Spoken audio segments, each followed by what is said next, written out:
Sejarah perkembangan komputer. Sejarah perkembangan komputer terbagi menjadi 5 generasi yang akan saya bahas pada materi kali ini. 1. Generasi pertama pada tahun 1940 sampai 1959. Sejarah perkembangan komputer pada masa itu adalah Electronic Numerical Integrator and Computer ENIAC yang dibuat atas kerjasama antara pemerintah Amerika Serikat dan Universitas Pennsylvania. Memiliki ciri-ciri: 1. Program dibuat dengan bahasa mesin assembler. 2. Ukuran fisik komputer yang sangat besar dan cepat panas. Ketiga, komponen yang digunakan adalah tabung hampa udara. Ukuran fisiknya besar sehingga membutuhkan daya listrik yang besar. Contohnya ialah komputer IBM 701 buatan tahun 1953 sebagai komputer komersial berukuran besar dan IBM 705 yang dibuat tahun 1959 untuk industri. Kedua, generasi kedua, tahun 1959 sampai 1964. Pada tahun 1948, penemuan transistor sangat mempengaruhi perkembangan komputer. Transistor menggantikan tabung vakum di televisi, radio, dan komputer. Akibatnya, ukuran mesin-mesin elektrik berkurang drastis.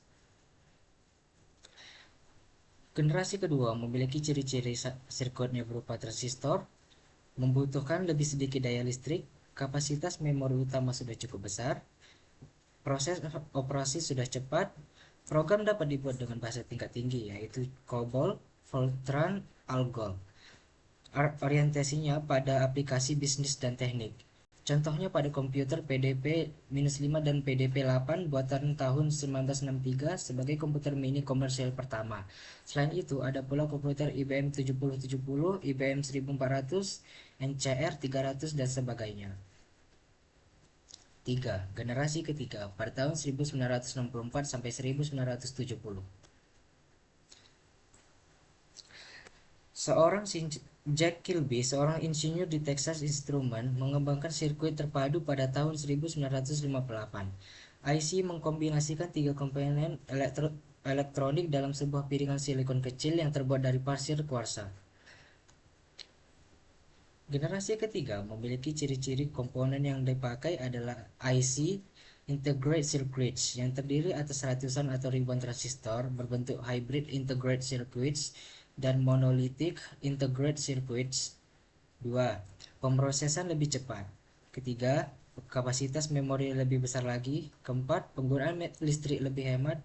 Kelima, bentuk fisik lebih kecil. Keenam, banyak bermunculan aplikasi software. 4. Generasi keempat dimulai dari tahun 1970.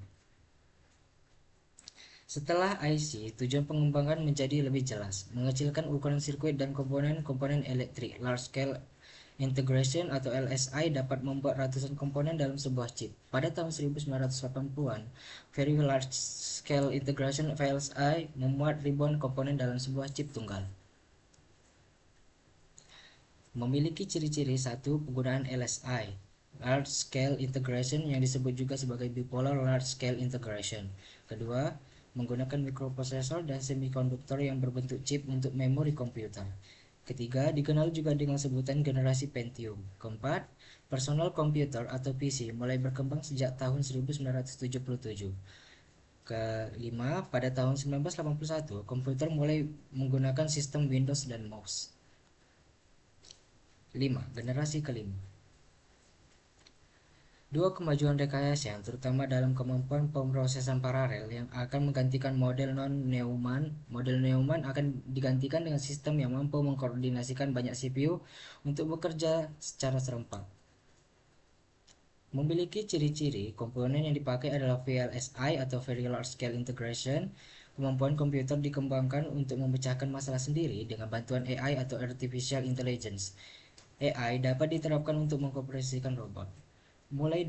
Yang ketiga, mulai dikembangkan komputer yang dapat menggantikan chip.